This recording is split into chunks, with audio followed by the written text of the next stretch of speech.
Welcome to Classic Advice. My name is Scarlett Classic, your host. I'm so happy that you are joining me today. My goal with this podcast is to share my life advice and experiences with the goal to inspire us and challenge us to become better versions of ourselves. Each and every episode will be dedicated to that. Before we dive into that, though, I'd like to give another shout out to my listener over in Bangladesh. I'm not sure if there's one of you that's moving around in Bangladesh or if it is a couple of you over there. I'm so happy when I see you up in my stats. The previous time I shouted out the Khulna division, the other place that's popping up is the Dhaka division. I apologize if I'm not saying that right. And I did some research on Bangladesh, and for those of you that don't know, Bangladesh is located right beside India on the east side, and there's a couple of countries above it, but it's like in between it and China, but China is to the north of it as well. Tibet and whatnot. Looks like it's directly north of that. And I looked up some interesting facts about Bangladesh, and one of the things that it said is that it is the largest contributor to the UN peacekeeping operations. I thought that was pretty cool. We all learned something new about Bangladesh today. Nothing wrong with that. So if that is you, hello. Thank you for joining us. It's always awesome to have, it's so cool to have international friends. I love that. All right, the topic for this week that I picked out is how reflecting on who you were a year ago and who you want to be in the future.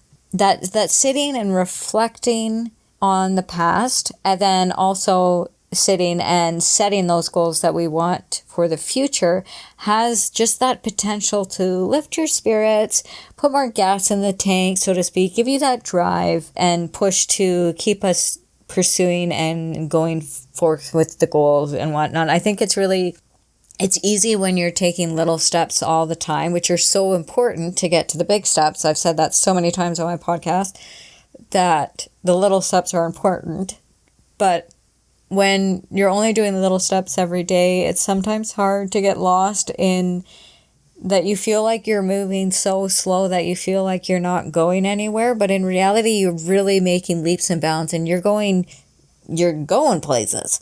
But it's sometimes hard to see that. And when we take a step back and look at it from the big picture, for example, like when I'm painting and I'm up close and I'm really focused on this one area, I'll take a break and I'll set my painting up and I'll look at it from across the room as opposed to right up close, and then I can see the big picture, so to speak, and I can make my adjustments from there and be like, oh, I need to add a little bit more blue here, or I need to lighten this up or darken over there, and it helps to take that step back to see that we have come a long way. So I figured I would just share with you guys my own reflections on where I was 5-10 years ago and my own goals that I'm setting for myself for the future. And hopefully this can help you. And as I'm telling you where I was 5 years ago, I want you to think about where you were. And when I talk about where I was 10 years ago, I want you to think about where were you 10 years ago. And hopefully this gives you some inspiration to keep going, and that you have come a long way, that you are growing, and that you are getting better. Self-improvement is so hard, so I think it's important to take those moments. So let's reflect. 5 years ago, it was September of 2019, and where was Scarlett 5 years ago? Well, my youngest son was 2, and I was recovering, still dealing with the recovery of a major surgery that I had. My mental health was not the greatest, and it was pretty bad actually, and I gained a bunch of weight because of the surgery that I had. It threw me into early menopause, and all your hormones go all out of whack, and And the mental health issues that I was dealing with, also just that dealing with depression, I gained a lot of weight. And because I gained a lot of weight, it was just like a snowball effect, because then it affects your mental health, because you look in the mirror and you're like, oh man, but you don't have energy to go do anything about it. And it's just this whole cycle that just goes round and round and round and round. So when I look back from where I was then to where I am now, holy crap, I've come so far. My mental health has not been better. It's never been better.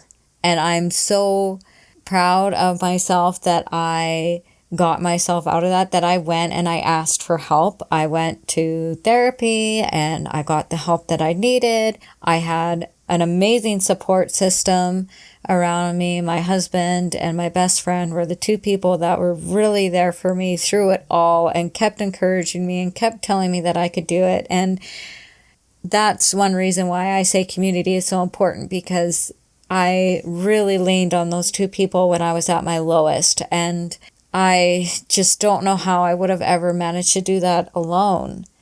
So yeah, when I look back and think about 5 years ago, I was not really in a very good place. And when I look now, and my mental health is amazing now, I don't really struggle like really much at all. I'll have little moments when I get, sad or whatnot, but depression really isn't something that I struggle with anymore. And I'm really proud of the fact that I healed from that and I conquered that. It's not an easy thing to get over. And if you are dealing with depression right now, I want you to know that you're not alone in that, and to please reach out to someone around you, whether that is a friend or a family member. If you don't have anyone, you can always feel free to shoot me an email. I'll always be here to listen and write you back.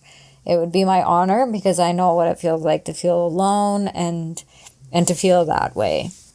So 5 years ago, that's what Scarlett was dealing with, and now I'm here. Now let's rewind 10 years ago. 10 years ago, it would have been 2014, and that is the year that my divorce was finalized. It was a big year for me. The way that the legal system is here, and the way that that was specific to my situation, was we had to be legally separated for a year. So I had already been separated from my ex for a year, but when that paperwork came through in the spring of 2014, it still was kind of like, wow, it kind of hit me again, all of those emotions and whatnot, that it was actually over and done. And I didn't really realize that it wasn't a healthy relationship until after I had gotten out of it. And when I did therapy, my therapist said that that's often the case, that we don't really, it's hard to see things when we're right in the middle of it, but when we take a step back and we go and we get out of it, so to speak, then we can look with objective eyes and yeah, both me and my ex we co-parent really, really great. I'm really proud of the two of us, that we both believe that it was the best thing for both of us to separate and to go through the divorce, and now we're living our separate lives and co-parenting rather well. But of course, going through a divorce is something that was really, really painful to go through. So that's where I was 10 years ago. Now I've been with Roy for almost 9 years in a very happy, healthy relationship that is absolutely amazing. I love this man more than I can say. I love him more every day. And something that I was talking to with my son about is one of the reasons I believe that me and Roy work so well is because he's free to be his true, authentic self. And I love him. And I am free to be my true, authentic self. And he loves me. And we love each other even when we mess up, even when we make mistakes, because it's going to happen. We're all human. We all are going to make mistakes every now and then. And we really work well as a team. Our whole family really works well as a team. And that's something that I'm quite happy about, that we just, when COVID hit, for example, and we were at home, a lot of people that were together split up. And me and Roy just were having the time of our lives because we got to hang out with each other for, all day, all the time. And we did a bunch of projects around. He helped me. That's when I started breeding meat rabbits. He helped me build my rabbit barn, and it was a blast. So yeah, that's a little bit about Scarlett, where she was 10 years ago and where I am now. Where were you 10 years ago? What were you doing 5 years ago? What were you doing 10 years ago? Now let's think about who you want to be in the future, as I'm talking about who I want to be in the future. Now, who does Scarlett want to be 5 years, 10 years down the road? I have big goals and big dreams, and yeah, sometimes I feel like we're not making any progress moving forward. I've mentioned this before, that me and my husband have the dream of selling the house that we're in now and going buying a piece of property, going off grid and building a cabin. And it's slow going. It's slow going because we want to make improvements on this house before we do that. And the economy in Canada right now, it's just not a whole lot of selling right now. So it's, that's part of the, the market. But it's a goal and it's a dream that we have. And we're making small little steps to move towards that goal and towards that dream, and making small improvements on, our house. Every improvement that we make, we go, yeah, like that's one step. Even though it's work on this house that we're eventually going to sell, it's an improvement on it to sell it in the future, to go into that direction. So that's a dream that we have. I know I mentioned it before. Obviously, I've mentioned, my podcast, and I've mentioned my book. So hopefully, by 10 years down the road, hopefully, earlier than that, I will be published. Woohoo! That'd be awesome. Those are my goals. And I know I've mentioned before that taking small steps is important in attaining your goals. And that's something that I have to consistently remind myself of that, my book isn't going to be written in a day. But if I can just take small steps and small chunks of time to work at it and plug away at it, then eventually I'll step back and see that a bigger part or a bigger section is done. But it's, even if it's a sentence, well, it's a sentence that I didn't have before. I have mentioned before that I have changed jobs and I can't get downstairs to do my workouts as regularly or as consistently as I was doing before, just because of the hours that I'm working now. But for example, tonight I did at least do my weight training. I did the weights, and I'm taking that as a small win, that it's a small step in the right direction. And I think small steps can be really underrated. That, well, what's the point in lifting the weights if you're only going to do, if you're only going to do that? What's the point? And I think the point is to show those small little improvements every day, and keeping and building those small habits every day as part of your routine. And if you do lift the weights every day, you will start to gain the muscle. Like, my arms are sore right now. So I am building the muscle.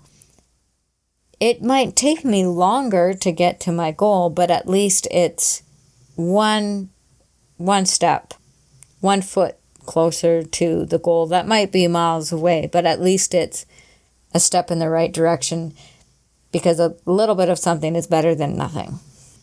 And what I'd like us to take away from all of this is that taking a step back, reflecting on who we were in the past, looking down the mountain, so to speak. If you're on the hike and you're hiking up the mountain and you take a rest stop and you look down to see how far you've come and you realize, oh wow, I'm actually really high up.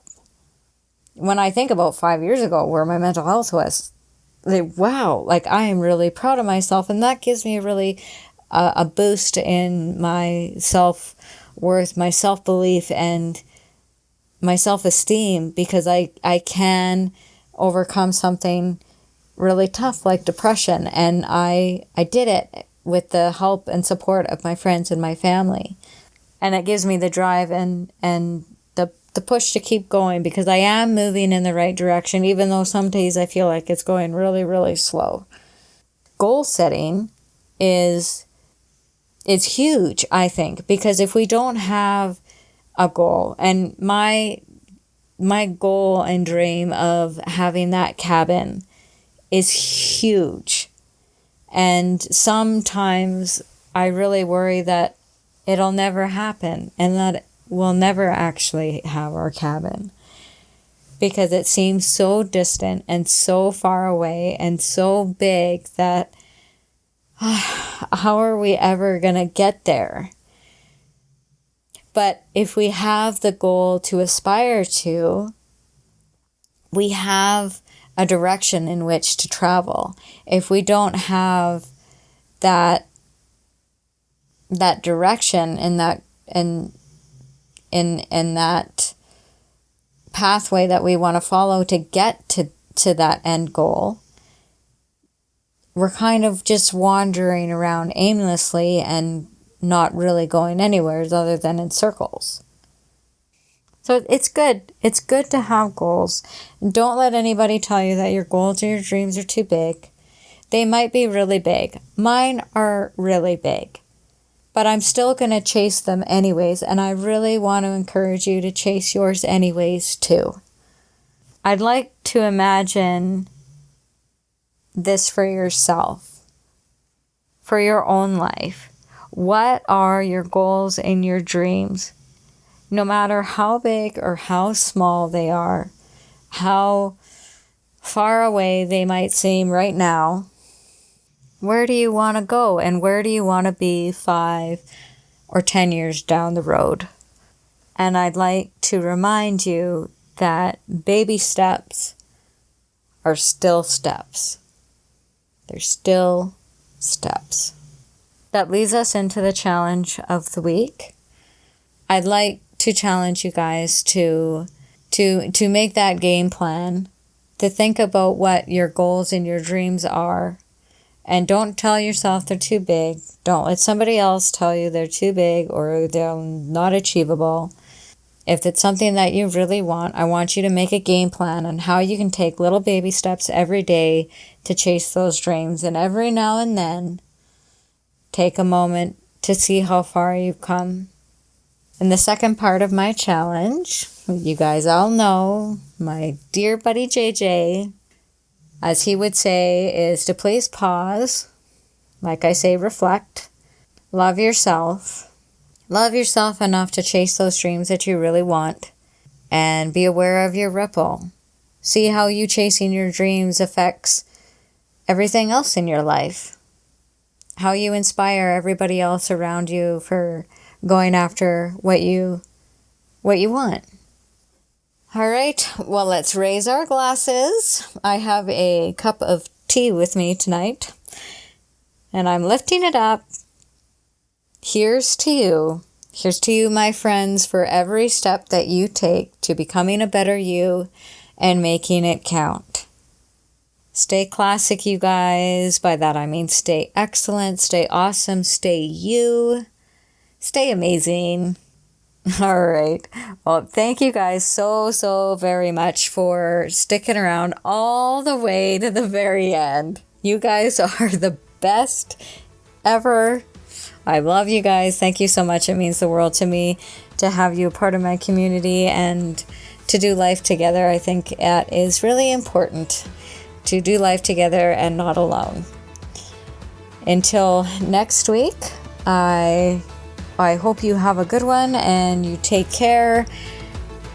Shoot me an email if you want. You can head over to my website, classicchronicles.ca.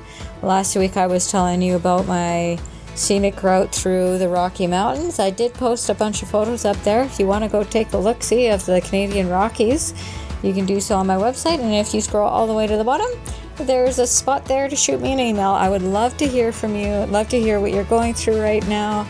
And so I can be here for you, so we can do life together. All right, you guys take care, and we will catch you next week. All right, bye.